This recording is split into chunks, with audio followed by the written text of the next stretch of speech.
So all of our stiles are now in place, and it's time to put the top rail into position. Now the decorative profile on the bottom edge of the top rail plugs into the profile that's been factory applied to the top ends of the rails. There's also a decorative profile on the top of the top rail. That probably won't enter into things for your work because that'll be covered by the cap.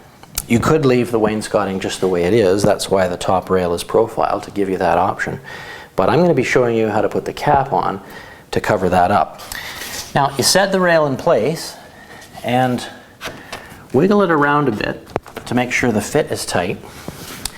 Grab a scrap piece of wood, too, and your hammer, and just tap down to make sure that the top rail is fully seated into the top ends of the stiles.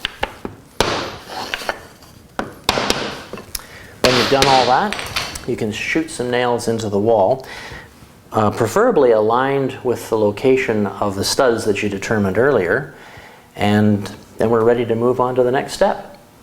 The cap goes on in much the same way. It straddles the top edge of the top rail and gets nailed in place.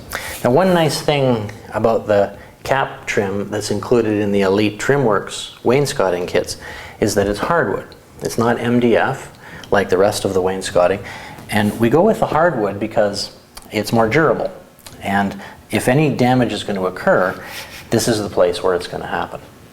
When you're nailing on the cap molding, choose a spot for your nails that's going to be easy to fill in later. Avoid the front of any round areas.